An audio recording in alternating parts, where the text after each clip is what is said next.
عام طور پر آپا دھاپی لگی ہوئی ہوتی ہے، اپنی غرض لوگوں کے دلوں میں ایسی اتری ہوئی ہے کہ بس اپنا نفع چاہتے ہیں، دوسرے کا بھلے ستیہ ناش ہو جائے۔ اور اگر اس بات کا آپ نے ادنا سا مشاہدہ کرنا ہو، آپ نے بالکل چھوٹی سی بات کے اندر اس بات کا آپ نے تجربہ کرنا ہو، تو آپ ذرا کبھی یہ دیکھا کریں کہ پہلے جو لوگ مسجد میں آئے انہوں نے جوتے اتار کے رکھے ہوئے ہیں، بعد میں آنے والا وہ دیکھتا ہے جگہ نہیں ہے تو اپنی جوتے کی جگہ بنانے کے لیے ایک ٹھوکر اس کو ادھر ماری، دوسرے کو ادھر ماری، اپنے لیے جگہ بنائی، وہاں جوتا اتارا اور مسجد میں چلا گیا۔ بھائی یہ جوتے کسی جانور کے تھے، یہ اللہ کے بندوں کے نہیں ہیں، اور ان بندوں کا اللہ کے ہاں کوئی درجہ نہیں ہے، اور تمہارے اندر کیا انسانیت نہیں ہے؟ ایمان اور دین تو بات کی بات ہے کہ جو آدمی اپنے جوتے کی خاطر دوسروں کے جوتوں کو ٹھوکر مار دیتا ہے، وہ بھلا اپنے دوسرے نفع کی خاطر دوسروں کو نقصان نہیں پہنچائے گا؟ یہ کیسے ہو سکتا ہے؟ چنانچہ اگر بیٹھنے کا ہو تو ہم میں سے ہر بندہ کوشش کرتا ہے سب سے اچھی جگہ مجھے ملے، لیٹنے کا ہو تو کوشش ہوتی ہے سب سے اچھی جگہ مجھے ملے، کھانے کا ہو تو سب سے اچھا کھانا مجھے ملے۔ جبکہ مومن صاحب اخلاق ہوتا ہے، وہ اپنے اوپر تکلیف برداشت کر کے دوسروں کو فائدہ پہنچاتا ہے، خود بھوکا رہے گا دوسروں کو کھلائے گا، خود پیاسا رہے گا دوسروں کو پلائے گا، خود تنگی برداشت کر جائے گا، دوسروں کو راحت پہنچانے کی کوشش کرے گا۔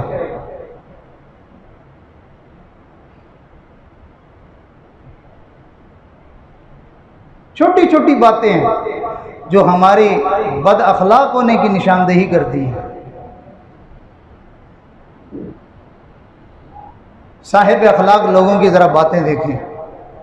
شیخ العرب والعجم حضرت مولانا سید حسین احمد مدنی رحمۃ اللہ علیہ،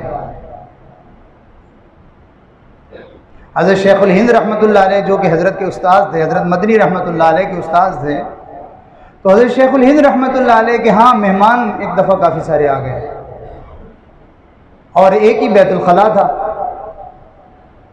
تو اب سب لوگ اس کو استعمال کرتے تھے تو بہت خراب ہو جاتا تھا۔ لیکن عجیب ماجرا یہ تھا کہ مہمان صبح کے وقت جب واش روم جاتے تو دیکھتے وہ بیت الخلاء بالکل صاف ستھرا چمک رہا ہوتا تھا، کسی کو خبر نہیں تھی کہ یہ کون کرتا ہے۔ بعد میں پتہ چلا کہ یہ شیخ العرب، شیخ العجم، شیخ العالم، یہ وہ عظیم ہستی کہ جب رسول اللہ صلی اللہ علیہ وسلم کے روضہ اقدس پر جا کے یہ سلام پیش کیا کرتے تھے تو آگے سے روضے سے جواب آیا کرتا تھا، وعلیکم السلام میں میرے بیٹے۔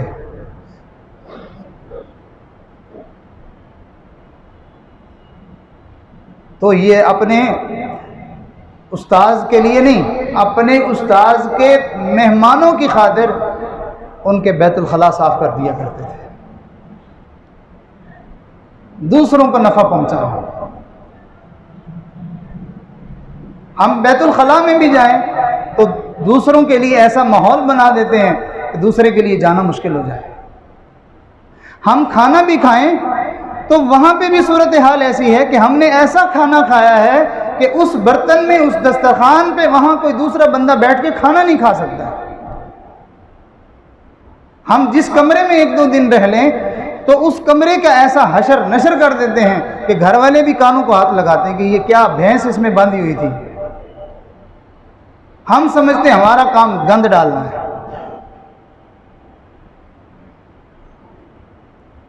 تو صاحب اخلاق بندہ ہمیشہ دوسروں کو فائدہ پہنچاتا ہے، دوسروں کی نفع رسانی کا کام کرتا ہے۔ تو چند باتیں اگر ہم اپنے اندر پیدا کر لیں تو گویا کہ کسی درجے میں اخلاق ہمیں بھی نصیب ہو جائیں گے۔ آپ حضرات کا ارادہ ہے انشاءاللہ کہ اپنے آپ کو صاحب اخلاق بنانا چاہتے ہیں، اور حدیث مبارکہ کا مفہوم سن لیجئے۔ ارشاد فرمایا کہ جو با اخلاق صاحب اخلاق آدمی ہوتا ہے اس کے باقی لوگوں کی نسبت اس کے اعمال اللہ کے ہاں سب سے زیادہ وزنی ہوتے ہیں۔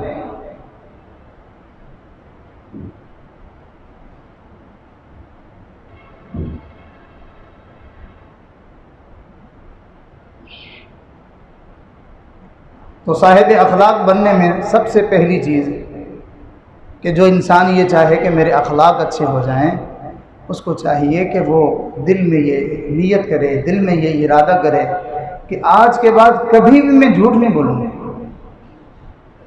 کیا ارادہ کرے بھائی؟ کبھی بھی میں جھوٹ نہیں بولوں گا۔ ہمارے حضرت دامت برکاتہم جس گھر میں انہوں نے آنکھ کھولی، اس گھر میں پہلے ہی نیکی، تقوی اور پاکیزگی کا ماحول تھا۔ چونکہ حضرت کے جو والد گرامی تھے وہ ہمارے سلسلہ عالیہ نقشبندیہ کے بڑے امام حضرت خواجہ فضل علی قریشی مسکین پوری رحمۃ اللہ علیہ کے مرید تھے، اور حضرت خواجہ فضل علی قریشی رحمۃ اللہ علیہ وہ اللہ والے تھے کہ جن کے بارے میں حضرت اقدس تھانوی رحمۃ اللہ علیہ نے فرمایا کہ میں ایک ایسے اللہ والے کو جانتا ہوں کہ اگر وہ دیوار کے ساتھ چھڑی لگا دے، لکڑی لگا دے، تو اس دیوار میں سے بھی اللہ اللہ کی آواز آنے لگ جائے گا۔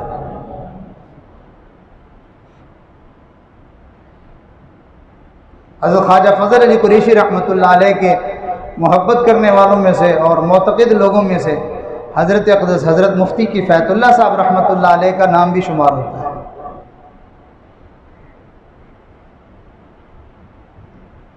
تو ان کے مریدین کے اوپر اللہ کی محبت کا عجیب غلبہ رہتا تھا۔ تو حضرت کے والد وہ حضرت قریشی رحمۃ اللہ کے مرید تھے، اور ماشاءاللہ محبت رسول میں ان کا یہ حال تھا کہ روزانہ 10,000 دفعہ دروشی پڑھتے تھے۔ تو اس گھر میں انہوں نے آنکھ کھولی تو ابھی حضرت جو ہے وہ چھوٹی عمر میں تھے، تو والد صاحب نے سمجھایا کہ بیٹا کبھی بھی نبی علیہ السلام کا نام بغیر وضو کے نہ لینا۔ والد اپنے بیٹے کو یہ تربیت کر رہا ہے کہ بیٹا کبھی بھی نبی علیہ السلام کا نام بغیر وضو کے نہ لینا۔ تو حضرت کا یہ واقعہ کہ اس وقت زمانے میں سکول پڑھتے تھے، تو ٹیچر نے جو ہے وہ کہا کہ اپنا نام بتا، تو پورا نہیں بتایا، آگے جو آخر میں احمد کا لفظ تھا اس کو چھوڑ دیا۔ واقعہ لمبا ہے، خلاصہ یہ کہ معاملہ بڑھتے بڑھتے استاذ کو بہت غصہ آ گیا اور اس نے خوب پٹائی کی، اور اتنے میں جو ہے وہ درمیان میں وقفہ ہو گیا۔ تو استاذ کا غصہ ابھی ختم نہیں ہوا تھا کہ اس نے کہا کہ دوبارہ اسکول کا ٹائم شروع ہوتا ہے تو پھر میں تمہارا دوبارہ جو ہے وہ ذرا انتظام کرتا ہوں۔ اب جب دوبارہ کلاس لگی تو استاد نے پھر ڈنڈا پکڑ لیا اور کہا بتاؤ ذرا۔ اب حضرت نے برا نام بتا دیا۔ اب بچپنا، چھوٹی عمر تھی، تو استاد نے کہا اب تیری اکڑ اتر گئی ہے، پہلے کیوں نہیں بتایا؟ تو آنکھوں میں آنسو تھے اور رو کر کہنے لگے کہ استاد جی میرے والد نے مجھے کہا تھا کہ نبی علیہ السلام کا جو اسم گرامی ہے بغیر وضو کے نہ لینا، چونکہ احمد ہمارے پیغمبر علیہ السلام کا نام ہے۔ تو اس وقت جب آپ مجھ سے پوچھ رہے تھے میرا اس وقت وضو نہیں تھا، اب وقفے میں وضو کر کے آیا ہوں اس لیے بتا دیا ہے۔ تو جس بچے کا بچپن میں ایسا حال ہے تو اس کے بارے میں کیا خیال ہے کہ وہ جھوٹ بولے گا؟ اور ابھی جو ہے وہ کالج کے زمانے میں جس وقت کے شرارتوں کا ایک انبار ہوتا ہے، کالج کے زمانے میں حضرت فرماتے ہیں میں اپنے محلے کی مسجد میں تھا، وہاں جماعت آئی ہوئی تھی، تو اتنا نیکی تقویٰ کا غلبہ تھا۔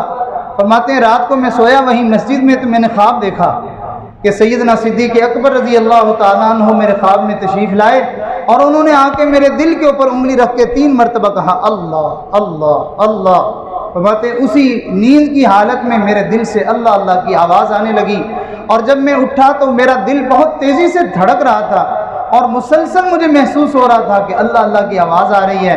اب میری عمر چھوٹی تھی، وہاں تبلیغی جماعت کے امیر تھے، میں ان کے پاس گیا، میں نے ان کو بتایا، وہ اس سلسلے سے بالکل ناواقف تھے، ان کو کچھ خبر نہیں تھی کہ یہ کیا معاملہ ہے۔ انہوں نے کہا کہ تم کسی ڈاکٹر کے پاس چلے جاؤ، تمہارے دل کی دھڑکن بہت تیز ہو گئی ہے۔ میں پھر کسی اپنا یہ معاملہ لے کے ایک اور اللہ والے کے پاس گیا، انہوں نے کہا کہ بیٹا تمہیں مبارک ہو، اللہ نے تمہارے دل پر اپنا نام جاری کر دیا ہے، اب تمہارے لیے ضروری ہے کہ تم کسی اللہ والے سے جلدی سے بیعت ہو جاؤ تاکہ شیطان تمہیں کہیں ضائع نہ کر دے۔ تو جس نوجوان کو لڑکپن کی عمر میں یہ کیفیات نصیب ہو رہی ہوں، بھلا وہ جھوٹا ہوگا؟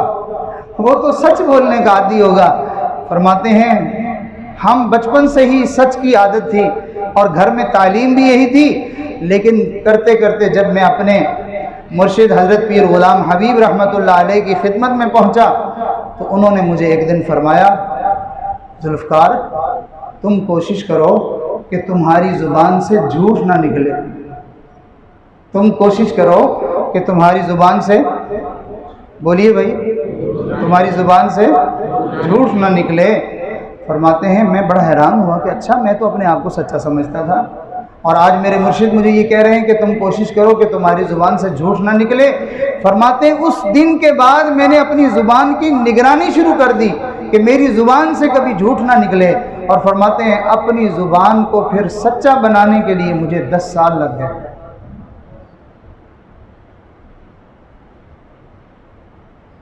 معمولی بات پہ ہم جھوٹ بول دیتے، ایک بات کا نہیں پتہ ہوتا، ہم یہ نہیں کہتے کہ مجھے پتہ نہیں ہے، یہ مجھے تحقیق نہیں ہے، مجھے تسلی نہیں ہے، ہم بولنا ضروری سمجھتے ہیں، کچھ نہ کچھ کہہ دیں گے۔ تو ہم یہ نیت کریں، ہم اگر اپنے آپ کو صاحب اخلاق بنانا چاہتے ہیں تو ہم سب سے پہلا کام یہ کریں کہ اپنی زبان پہ سچ کو جاری کریں، کوشش کریں گے انشاءاللہ۔ ہاں،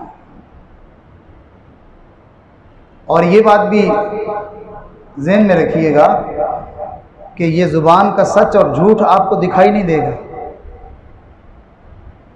کہ یہ زبان کا سچ اور جھوٹ آپ کو دکھائی نہیں دے گا۔ کیوں نہیں دکھائی دے گا؟ اس لیے کہ انسان کے دل میں ایک خاص قسم کا نور ہوتا ہے، جب انسان کے دل میں وہ نور نہ ہو تو پھر اس کو نیکی اور بدی میں فرق نہیں نظر آتا، اس کو پتہ ہی نہیں چلتا۔ جب انسان دل کا اندھا ہو پھر اس کو نظر نہیں آتا، وہ گناہ کر کے بھی ایسے مطمئن ہوتا ہے جیسے نیکی کر کے مطمئن ہوتا ہے۔ تو اس نور کو حاصل کرنے کے لیے اللہ والوں کا دامن پکڑنا پڑتا ہے، بیعت ہونا اس لیے ضروری ہوتا ہے۔ اور آپ دیکھیے ہمارے جتنے اکابر، جتنے اسلاف، جتنے بزرگان دین کہ جن سے اللہ تعالیٰ نے دین کا بڑا کام لیا اور انہوں نے اپنی زندگی کو لوگوں کے سامنے پیش کیا اور لوگوں نے ان کی زندگی کو دیکھ کر ہدایت حاصل کی ہے، ان میں سے کوئی ایک بھی ایسا نہیں ہے جو کسی اللہ والے سے، کسی شیخ سے بیعت نہ ہو۔ سب نے ہی اسی راستے کو اختیار کیا ہے۔ اچھا بھائی، یہ بات بعض لوگوں کو سمجھنے میں ذرا مشکل ہوتی ہے۔ آپ سے سوال ہے کہ آپ میں سے کوئی ایک بندہ ایسا ہے کہ جس نے کسی استاد سے قرآن کریم سیکھا نہ ہو اور وہ کھڑا ہو کے دعویٰ کرے کہ میں صحیح پڑھتا ہوں؟ کوئی ایک بندہ آپ نے کبھی آج تک کوئی دیکھا ہو ایسا؟ میں نے تو نہیں دیکھا بھائی، کہ جس نے کسی استاد سے پڑھا نہیں ہے اور وہ یہ کہتا ہے کہ میں صحیح پڑھتا ہوں۔ ارے کون یہ کہے گا؟ صحابہ اکرام کی اپنی زبان میں یہ قرآن اترا تھا اور صحابہ اکرام اس کو خود سے صحیح نہ پڑھ سکے، رسول اللہ صلی اللہ علیہ وسلم ایک ایک حرف کی ان کو تعلیم دیا کرتے تھے۔ اور حضرت انس رضی اللہ تعالیٰ عنہ فرماتے ہیں کہ ہمارے یعنی صحابہ میں سے جو بندہ سورہ بقرہ پڑھ لیتا تھا، جو بندہ سورہ آل عمران پڑھ لیتا تھا، وہ ہمارے صحابہ کی جماعت میں وہ بڑا عظمت والا اور بڑے درجے والا بندہ سمجھا جاتا تھا کہ اس نے تو سورہ بقرہ پڑھی ہوئی ہے، اس نے تو سورہ آل عمران پڑھی ہوئی ہے۔ بعضوں کو پڑھتے ہوئے 8 سال لگ جاتے تھے اور بعضوں کو پڑھتے ہوئے 2 سال لگ جاتے تھے۔ تو بھائی اپنی مادری زبان ہے، پھر اس کو کیا کر رہے ہیں؟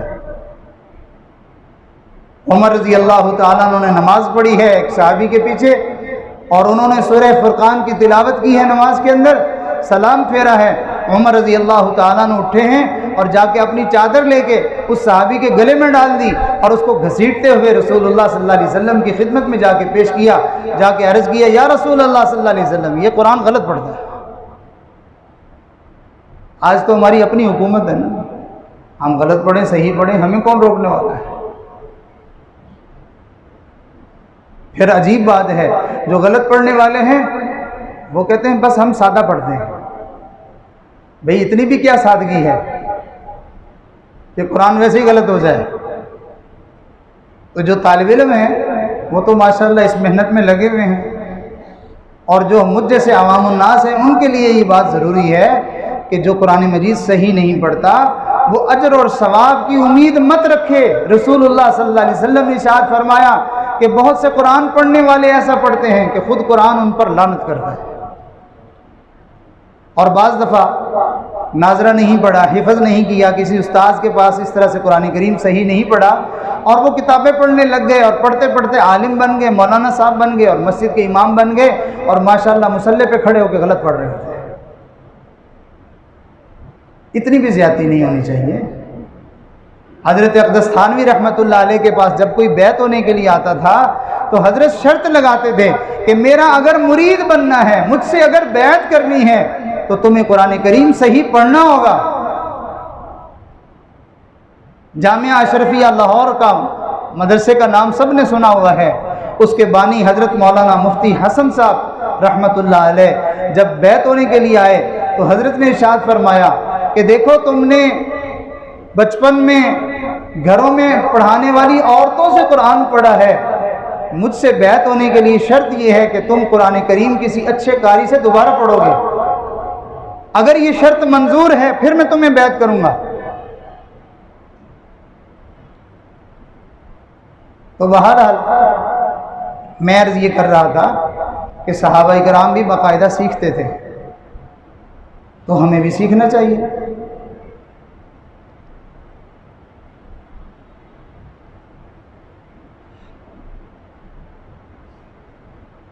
دوسری بات کہ جس کی وجہ سے انسان صاحب اخلاق بن جاتا ہے، پہلی بات کیا تھی؟ کیا تھی بھائی؟ جھوٹ نہ بولے، اس پہ محنت کریں کہ میری زبان سے جھوٹ نہ نکلے۔ اور حدیث میں ہے کہ جو بندہ جھوٹ بولتا ہے تو جھوٹ بولنے کی وجہ سے اس جھوٹ کی ایسی بدبو آتی ہے کہ یہ کرامن کاتبین فرشتے کئی میل دور اس سے چلے جاتے ہیں اس بدبو کی وجہ سے۔ دوسرا عمل کہ جس کی وجہ سے انسان کے اخلاق اچھے ہو جاتے ہیں وہ یہ ہے کہ دوسروں کی پیٹھ پیچھے ان کی برائیاں نہ کرے، دوسروں کی پیٹھ پیچھے ان کی برائیاں نہ کرے، دوسروں کی پیٹھ پیچھے ان کی برائیاں نہ کرے، تو وہ بندہ صاحب اخلاق بن جائے گا۔ دو طالب علم اکٹھے بیٹھتے ہیں تو تیسرے کی برائی شروع کر دیتے ہیں، دو نمازی اکٹھے بیٹھتے ہیں تو تیسرے کی برائی شروع کر دیتے ہیں،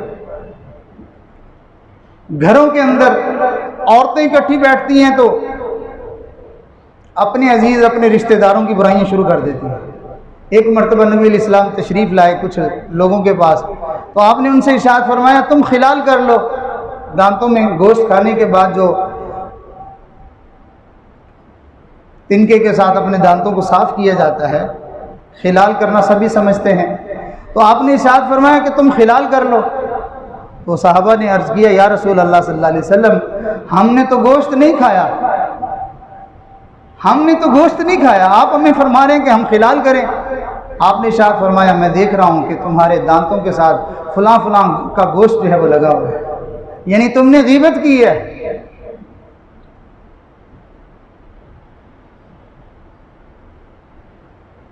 اور غیبت کے بارے میں نبی علیہ السلام نے ارشاد فرمایا یہ اتنا غلیظ اور گندا عمل ہے کہ یہ اپنی والدہ سے بھی اپنی والدہ کے ساتھ بدکاری کرنے سے بھی زیادہ بڑا گناہ ہے۔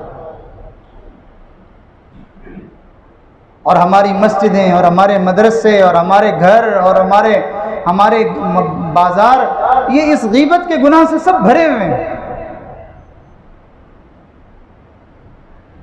تو جو بندہ غیبت کرتا ہو، جو بندہ جھوٹ بولتا ہو، اس کا اخلاق سے کیا واسطہ ہے؟ اچھا یہ بھی سمجھ لیجئے کہ یہ ہنسنے مسکرانے والے کیا صاحب اخلاق ہوتے ہیں؟ نہیں، یہ ہنسنے مسکرانے والے جو دکانوں پہ بازاروں میں ہنس مسکرا کے لوگوں کو گاہکوں کو اپنے قریب کرتے ہیں، یہ اصل میں دھوکہ دے رہے ہیں۔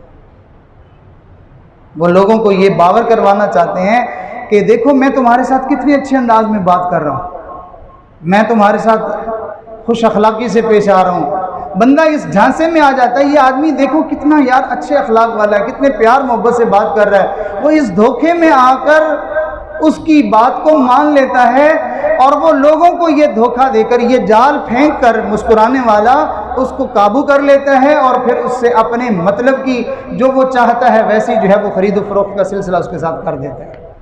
وہ بیچارہ خوش فہمی میں رہ جاتا ہے کہ شاید ہی بڑے اچھے اخلاق والا ہے اور وہ اندر سے کام کر جاتا ہے۔ ایک مرتبہ حضرت مولانا طارق جمیل صاحب دامت برکاتہم اپنے بیان میں فرما رہے تھے، فرمایا بھائی یہ تبلیغ والے اگر کسی کو کہیں نا آئیے آئیے تشریف لائیے ذرا چائے پی لیں، تو فرمایا اس دھوکے میں نہ آنا، انہوں نے پیسے نکال لینے بعد میں۔ تو چونکہ وہ تبلیغ والوں ساتھیوں کے سامنے ایک اصلاحی بات کر رہے تھے، یہ مطلب نہیں تھا کہ نعوذ باللہ تبلیغی دھوکے باز ہے، یہ مطلب نہیں تھا، مطلب یہ کہ وہ ساتھی سارے تبلیغ والے بیٹھے ہوئے تھے، حضرت ان کو سمجھا رہے تھے کہ یہ عادت اپنے اندر سے نکال دو کہ تم اوپر سے یہ ظاہر کر رہے ہو کہ ہم تمہارے ساتھ اچھے ہیں، مخلص ہیں، اور اندر سے تم بے ایمانی اور دھوکہ کر رہے ہو دوسرے آدمی کو۔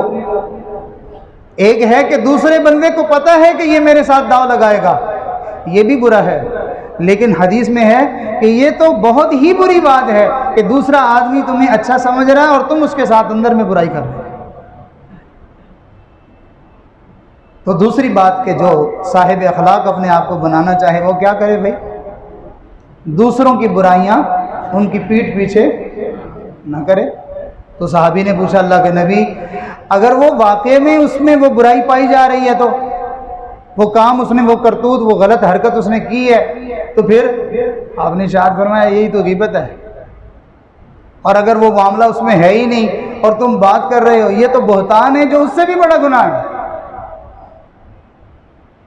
تو اس لیے ہمیں چاہیے کہ ہم اپنے دوستوں کی برائیاں نہ کیا کریں، ان کی پیٹھ پیچھے غیبت نہ کیا کریں، اور یہ تبھی نصیب ہوگا جب ہمارا تعلق کسی اللہ والے کے ساتھ ہوگا اور وہ ہمارے اوپر اپنے باطنی توجہات اور تصرف کریں گے اور اس کی برکت سے ہمارے دل میں ایک نور کا دیا جل اٹھے گا، اس نور کی روشنی میں ہمیں نظر آئے گا اوہو مجھ سے جھوٹ بولا گیا اور میں تو یہ غلط بات کر بیٹھا، اور پھر ان کی دعاؤں کی برکت سے ایک اور معاملہ بھی پیش آ جاتا ہے کہ بندہ گناہ کرنا بھی چاہتا ہے تو اللہ اس کو گناہوں سے بچا لیتے ہیں۔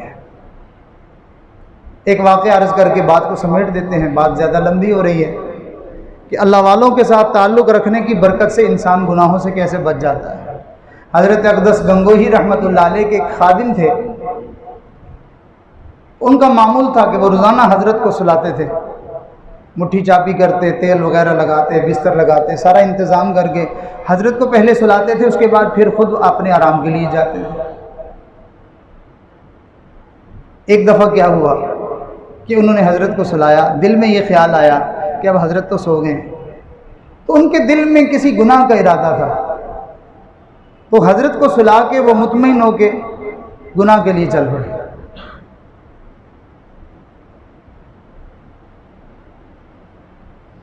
تو کہتے میں چلتا چلتا جہاں میں نے گناہ کرنا تھا وہاں میں پہنچ گیا، اب اتنا ہی تھا کہ بس میں دروازہ کھول کے اندر داخل ہوتا، میں نے کیا دیکھا کہ آسمان پہ ایک بہت گہرا بادل آ چکا ہے اور بہت زوردار بجلی جو ہے وہ چمک رہی ہے اور بادلوں کے گرجنے کی بڑی زوردار آواز آ رہی ہے۔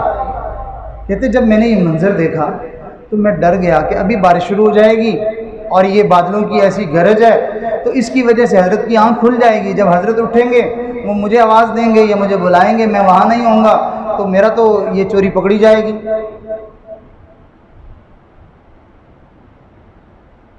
تو کہتے میں وہاں سے میں نے دوڑ لگائی تیزی کے ساتھ میں واپس، تاکہ حضرت کے اٹھنے سے پہلے پہلے میں واپس پہنچ جاؤں اور جا کے اپنے بستر پہ لیٹ جاؤں۔ ویسے اندر کی بات ہے، لگتا ہے کوئی طالب علم ہوگا کہ وہ ناراض تو نہیں ہو رہے، لگتا ہے اپنی برادری کا کوئی بندہ ہوگا۔ اب تو نہیں نا ناراض، اب تو میں بھی آپ کے ساتھ ہی، تو اپنی برادری کا بندہ لگ رہا ہے، اس کو اتنی مہارت ہوتی ہے، باقی کو تو اتنی نہیں ہوتی۔